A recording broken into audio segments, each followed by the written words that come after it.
Coucou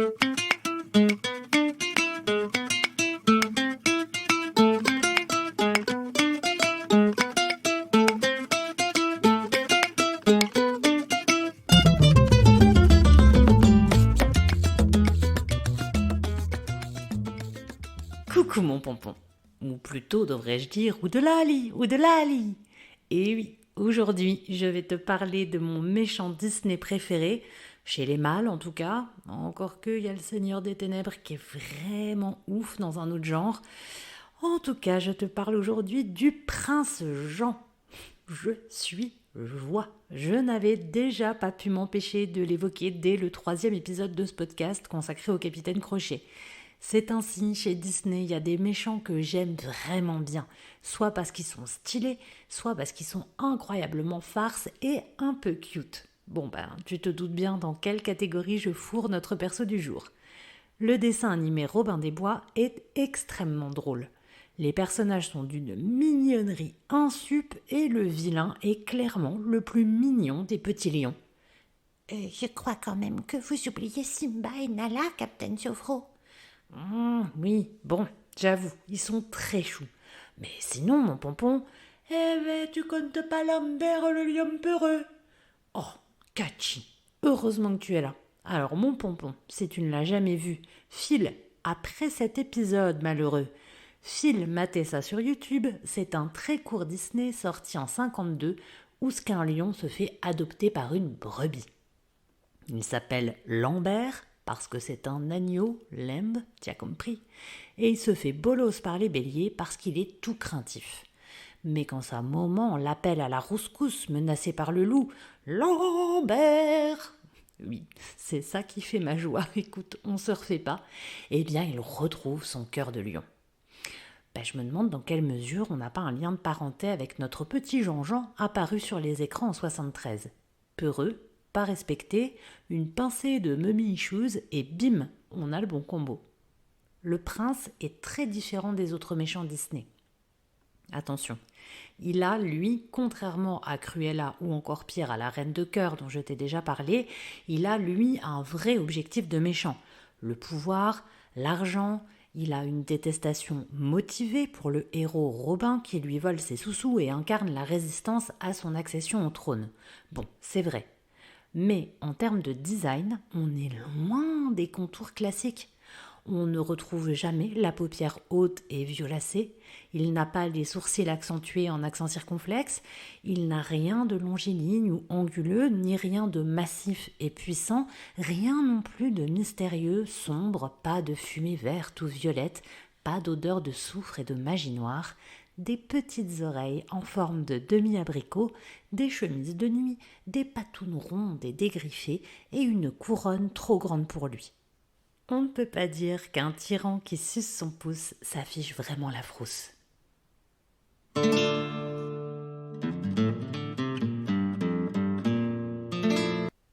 Déjà, on peut souligner que le prince Jean n'est plus prince. Eh ben non, il se veut roi, certes en intermittence pendant que le roi Richard est en pleine croisade. Rappelons que c'est lui qui est censé être le gentil. Lol.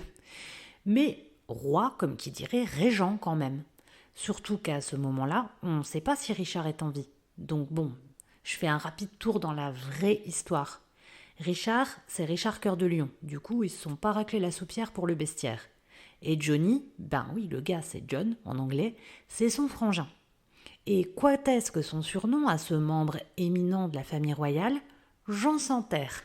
Allez, on n'avait pas prévu de lui donner un rôle politique à celui-là de toute façon, et je reviendrai sur les autres injustices subies par ce pauvre gosse plus tard. Mais du coup voilà, c'est Jean-Jean SDF. Commencez pas, j'ai tout le respect du monde pour les personnes sans domicile fixe. Je dis juste que choisir ça comme blase pour un potentiel futur King of England, ça dénote pas d'une grande considération pour le pélo. Or, le man va quand même régner 17 ans. Eh oui, faut jamais sous-estimer les outsiders. Jean sans terre, roi d'Angleterre. Avouez que c'est cocasse. Je suis à 2 doigts de me Stéphane Berniser, revenons au dessin animé. Donc, le petit lion, on lui cause mal. Les seules fois où on le qualifie de roi, c'est dans la chanson Maudit soit le roi de mauvais aloi, The Funny King, le roi en carton en VO. Tu vois bien que c'est pas le vilain le plus badass de l'univers Disney. Et en plus de ça, le petit débilos ne pense qu'à s'amuser. Et vas-y que je t'organise des tournois ou que j'arrête mon carrosse pour me faire lire la bonne aventure alors que j'ai des jantes en or. Eh, quand t'as tuné comme ça la Golf Bon Jovi, tu la stationnes pas n'importe où, Johnny, c'est la base en fait. Gardez la tête de ravi de la crèche qu'il a à chaque fois. Guettez comme il bat des patounes avec joie à chaque fois qu'on l'amuse un peu. C'est un enfant. Comme tous les enfants, il est capricieux et potentiellement dangereux. Si, imagine un toddler de la taille d'un rugbyman, ça renverserait son lolo de partout, ça casserait des trucs à gogo. Ouais, bon, mauvais exemple, ce serait un rugbyman à la 3e mi-temps. Bon, ok, mais t'as compris, un roi capricieux comme un petit garçon, c'est rarement une bonne idée. Mais du coup, il est aussi incroyablement naïf et facile à tromper le Jojo. Il a une capacité d'attention vraiment moisie. Tu lui fais flotter une boule de cristal sous le nez, hop, il s'émerveille devant son propre reflet. Tu lui dis qu'il est beau, bim, tu lui subtilises ses bagouses, easy. Bon, en plus, il est misogyne, cet imbécile. Triste cire, son serpent mi de compagnie, mi conseiller du roi, lui dit de se méfier, comme d'hab. Comme quoi que 2 diseuses de bonne aventure chelou comme ça, au beau milieu de nulle part, ça pue un peu le traquenard. Eh ben Jean-Jean se gosse, snarf snarf, des brigands femelles, et puis quoi encore? Et vas-y qu'on baisse les rideaux du carrosse, et c'est parti pour la flatterie. Ça correspond plutôt bien aux vrais gens. Apparemment, avant son 2e mariage, il défrayait la chronique parce qu'il avait de multiples aventures avec des femmes mariées, le tout à skip avec fort peu de respect affiché pour la gente féminine. Il y a des petits clins d'œil de ci de là plutôt corrects dans ce Disney. En revanche, il s'appuie quand même plutôt sur la légende de Robin des Bois. Donc vraiment, on est loin du conte historique pour le reste. Figure-toi, mon pompon, que Jean, d'après ce que j'ai compris, s'est plutôt mis à dos les seigneurs en essayant de faire respecter la loi des taxes, au profit des riches paysans. Pas des pauvres, faut pas déconner non plus. Et surtout, il s'est fâché jusqu'à l'excommunication avec l'Église et le pape, car il surtaxait, en effet, mais les gros archevêchés et compagnie, et le tout parce qu'on lui avait refusé tout pouvoir décisionnaire qui lui revenait légalement de qui serait à telle ou telle place. Sachant qu'à l'époque, la religion, c'est politique. Tu comprends bien le glissement de ça à « c'est un affreux Jojo qui vole les deniers des braves gens charitables ».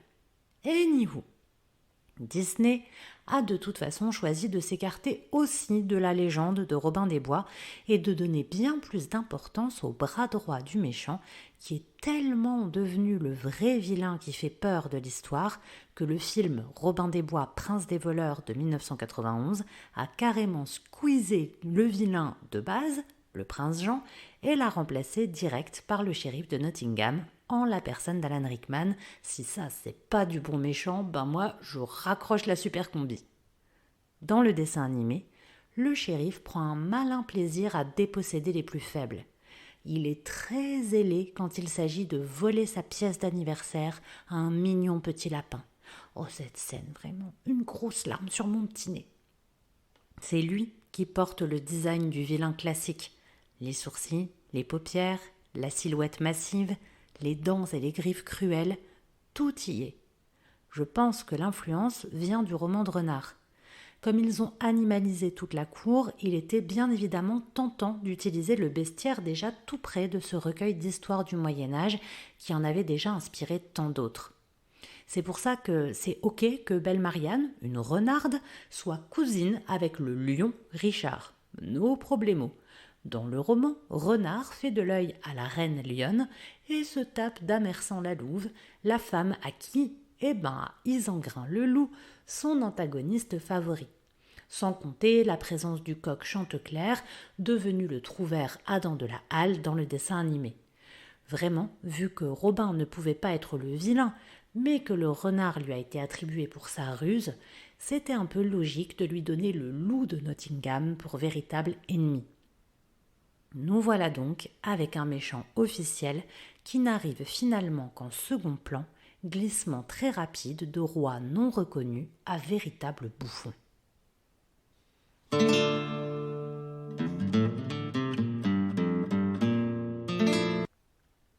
Et oui, dans ce Disney, la moitié des ressorts comiques reposent sur les méchants, sachant qu'un quart entier doit être pris par Dame Gertrude, la poule qui chaperonne Marianne.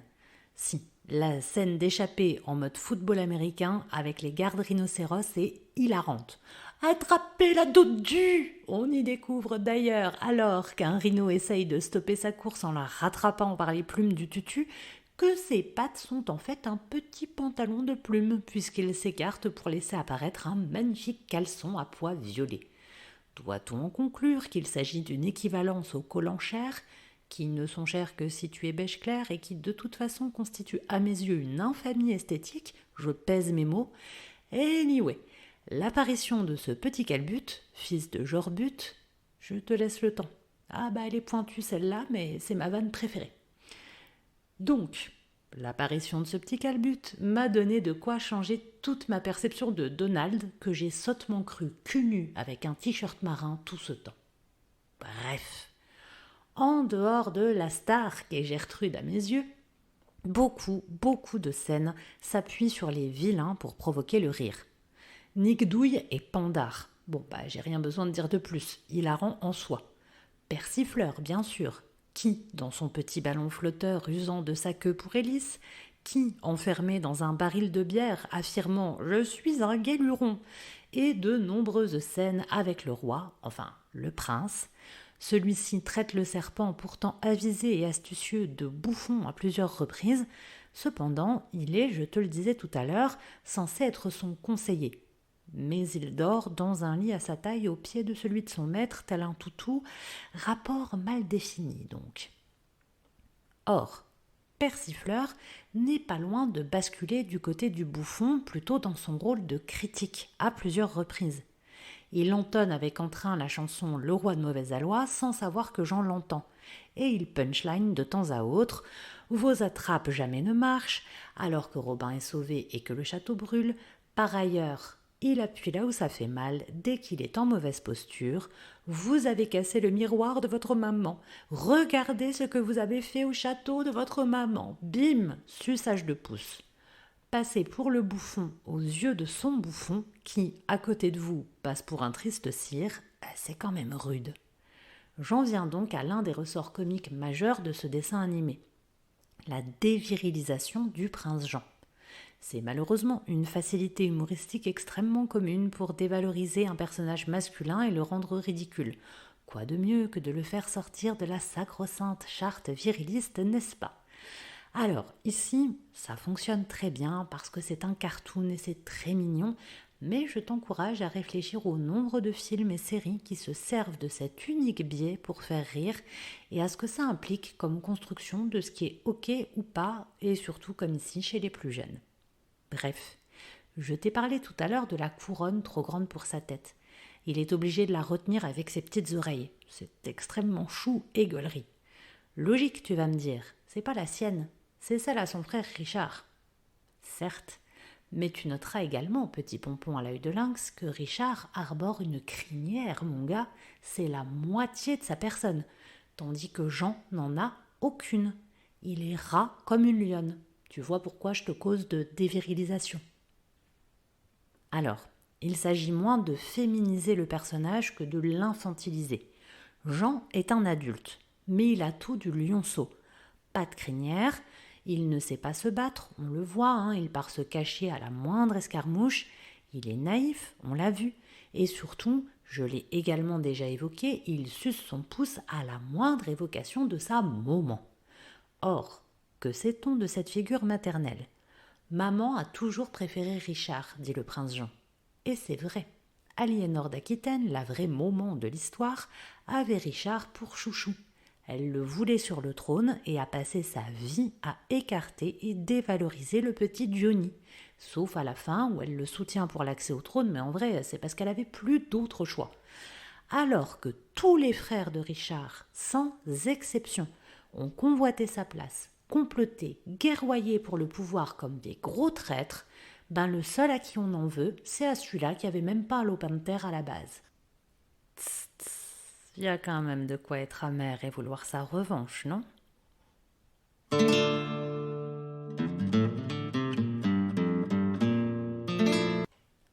Jean-Jean a donc des mummy issues de compète. Persifleur tente d'ailleurs l'hypnose sur lui pour le détendre en pleine crise de suçage de pouce, chose qu'il a souvent dû pratiquer puisque le prince Jean le stoppe visiblement en connaissance de cause. Non, pas de ça. On suppose donc que Persifleur aide depuis longtemps le lion par ce biais, peut-être pour trouver le sommeil puisqu'on voit que les nuits de Jean sont plutôt agitées dans la scène où Robin vole les sacs d'or de sa chambre. Scène hilarante où le prince se fait chatouiller les papates par la langue du serpent qui ronfle. Non mais voilà, c'est du méchant très mignon quand même si on comprend aussi que c'est l'hypnose qui a permis d'envoyer Richard aux croisades et qu'on n'oublie pas qu'en plus d'affamer le peuple, le nouveau roi est prêt à exécuter frère Tuck, un homme de foi, pour atteindre Robin. Même Persifleur en est choqué. Je n'en fais donc pas un petit ange. Le prince Jean n'a aucune capacité d'empathie. Il ne manifeste d'émotion qu'envers ce qui le divertit ou l'enrichit, ou ce qui vient soigner ou aggraver sa blessure d'enfant en flattant son ego ou en lui rappelant la constante manifestation de déception maternelle dont il a fait les frais. Et le moins qu'on puisse dire, c'est que ces émotions sont loin d'être modérées et sainement vécues. Il enrage à une vitesse folle et s'en prend systématiquement à son seul soutien, Triste Cire. Il l'enferme dans son panier, fait un nœud avec son corps, l'insulte et à la fin le poursuit pour l'écraser avec une planche en bois. Je pense aussi à la scène où le serpent tente de lui parler, de le distraire et où Jean ne bouge pas d'un cil, immobile sur son trône, enfoncé contre le dossier, la couronne créant une ombre inquiétante sur son regard.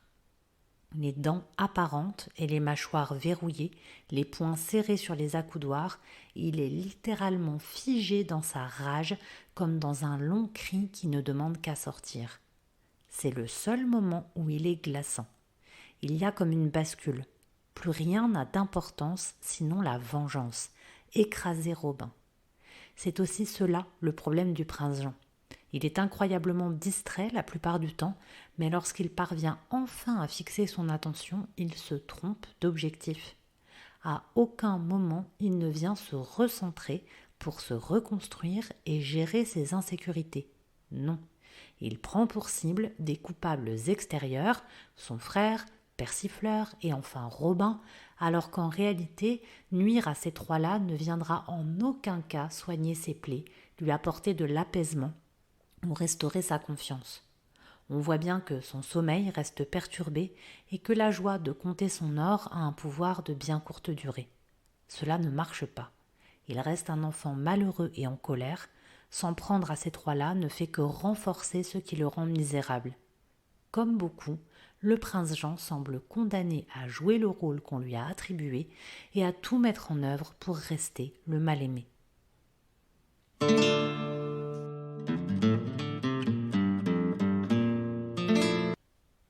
J'ai choisi le prince Jean aujourd'hui à cause du suçage de pouce.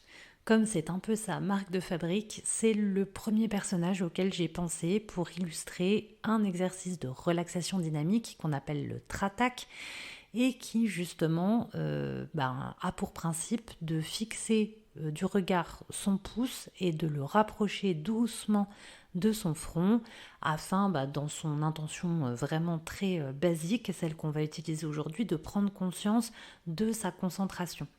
Donc évidemment, c'est tout ce qui a manqué au prince Jean, puisque lui suce son pouce au lieu de s'en servir comme d'un outil pour se calmer, se recentrer sur lui-même, se concentrer sur l'essentiel. C'est pas du tout un exercice qui permet de chasser les tensions ou encore de prendre du recul. En revanche, c'est un exercice qui va pouvoir permettre d'optimiser la mémoire, par exemple, accroître ses capacités de concentration et puis du coup de venir inscrire ou ancrer des états qu'on souhaite atteindre au quotidien. Par exemple, un état de maîtrise, un état de calme, une sensation de sécurité. Ça permet aussi de venir accroître la confiance en soi en la fixant. Fixer, c'est un verbe qu'on va souvent utiliser pour les intentions d'ultra-attaque, fixer, ancrer, inscrire. L'idée, c'est vraiment de considérer, c'est un peu comme ça que je l'explique souvent, qu'il y aurait comme une sorte de petit interrupteur entre les deux sourcils et qu'en venant appuyer avec le pouce au milieu des sourcils, on va comme programmer quelque chose, programmer un état, programmer sa concentration sur cet état, ou pourquoi pas venir fermer les stimulations extérieures et négatives pour se recentrer sur soi-même, sur l'état qu'on veut convoquer en soi, ce qui permet donc de tout optimiser, la confiance, la mémoire, etc., comme je viens de te le dire. Et du coup, en fait, c'est quelque chose qui vient vraiment préparer la suite. C'est un très bon exercice pour préparer certains exercices de sophronisation, hein, donc de relaxation et de visualisation plus longue. Imagine donc si notre prince Jean avait su se servir de son pouce à bon escient au lieu de le suçoter de manière frénétique à chaque évocation de sa maman. Aujourd'hui, comme je te le disais, on va pratiquer l'exercice comme je le fais d'habitude, hein, de manière très basique. On ne va pas y mettre d'intention très poussée, hein. On va juste venir prendre conscience de sa capacité de concentration. C'est un exercice du premier degré, donc qui est accessible assez rapidement. Donc si tu as envie de le pratiquer aujourd'hui, mon pompon, eh bien tu es le bienvenu. N'hésite pas à fixer un état qui t'appartient pour le moment, hein, et que tu souhaites atteindre. Moi, je vais parler de concentration, mais si tu as envie de venir te centrer sur soi, sur toi, etc., ben, n'hésite pas à porter cette intention-là. C'est un exercice qui est accessible à tout le monde à condition de pouvoir bouger au moins un de ses deux bras. Moi, je vais l'animer en disant debout. C'est un exercice qui se pratique debout, mais il y a vraiment aucune difficulté à le pratiquer assis. Donc si tu peux pas te mettre debout, pas de problème, il n'y a même pas d'adaptation à faire. Tu vas voir, c'est très simple à faire en position assise. C'est un exercice, tu feras attention si tu pratiques régulièrement avec moi, qu'on débute les yeux ouverts, puisque le but, ça va être d'inspirer profondément par le nez en tendant l'un de ses deux bras devant soi, donc de préférence le bras droit si tu es droitier ou droitière, le bras gauche si tu es gaucher ou gauchère. Voilà, celui que tu veux, ça n'a aucune importance. Donc tendre un bras devant soi avec le pouce en l'air comme pour dire super, ok, le pouce vers le ciel. Donc on inspire, on bloque la respiration et tu vas venir fixer, d'où l'intérêt d'avoir les yeux ouverts, tu vas venir fixer ton pouce un peu comme si tu cherchais à focaliser toute ton attention sur lui. Et toujours la respiration bloquée, tu vas rapprocher tout doucement ton bras de ton visage, ton pouce de ton visage, jusqu'à venir, comme je te le disais tout à l'heure, toucher la zone qui est entre tes deux sourcils, comme s'il s'agissait d'un petit interrupteur, clic. Et évidemment, pour que ce soit pas inconfortable et aussi t'aider à te centrer sur toi au moment du clic, dès que tu vois que ta vision se trouble, en rapprochant ton pouce de ton front, eh bien tu fermes les yeux et tu garderas les yeux fermés pour t'imprégner de tes ressentis. Donc hop, on vient cliquer sur le front et on va souffler doucement par la bouche en redescendant le bras. C'est un enchaînement qu'on fait 3 fois. J'ai oublié de te le dire, mais bien évidemment, si tu as des lunettes avec des montures un petit peu massives, en tout cas qui montent haut et qui t'empêchent de toucher ton front, et ben n'hésite pas à les retirer, hein, pour cet exercice-là. Dans ces cas-là, c'est quand la vue devient beaucoup plus trouble que tu pourras fermer les yeux, mais je pense que tu as saisi l'idée, hein. C'est le principe, c'est de suivre une intention. C'est pas grave si tu ne vois pas tous les détails de ton pouce, si jamais tu es myope ou autre. Comme d'habitude, je t'invite à bien être à l'écoute de tes ressentis, à écouter ce qui se passe, quelles sont tes sensations, ce qui te vient. Accepte ce qui arrive sans les juger. Reste bien évidemment concentré sur le son de ma voix pour suivre les consignes au fur et à mesure.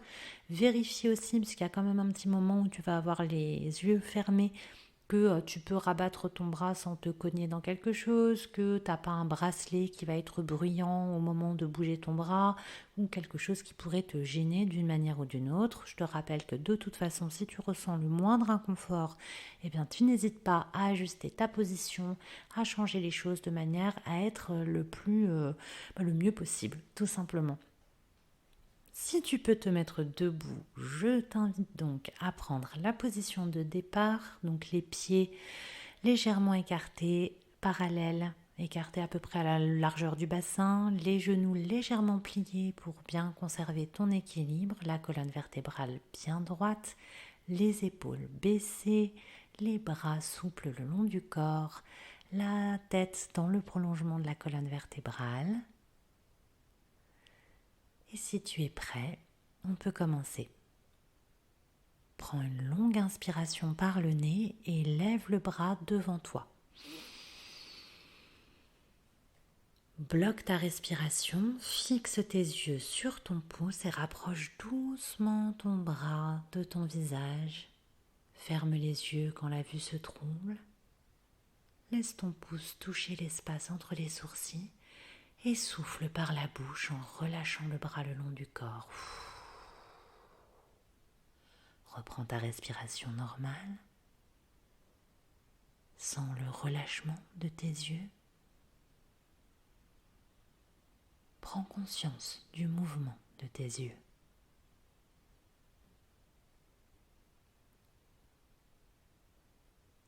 Tu peux ouvrir les yeux à nouveau et recommencer une deuxième fois. Inspire profondément par le nez en levant le bras à l'horizontale. Bloque ta respiration, focalise ton attention sur ton pouce et ramène lentement le bras et le pouce vers ton front. Ferme les yeux quand la vue se trouble. Laisse ton pouce toucher l'interrupteur entre les sourcils et souffle par la bouche. Relâche le bras le long du corps.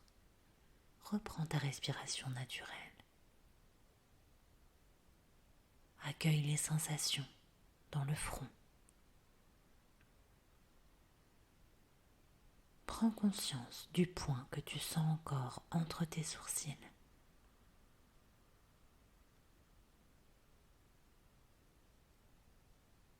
Cette fois-ci, garde les yeux fermés. Fais-toi confiance pour trouver le chemin avec ton bras et recommence une dernière fois l'exercice à ton rythme.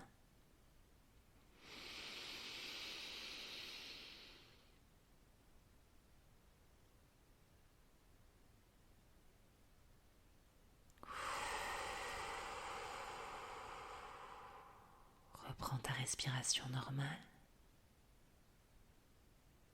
Accueille l'ensemble de tes ressentis. Prends conscience de ta concentration.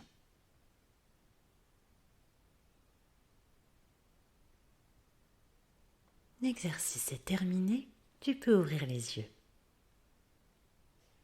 J'espère que cet épisode t'a plu et comme d'habitude, je te dis à lundi prochain et d'ici là, n'oublie pas, respire, baisse tes épaules et relève le menton mon petit pompon.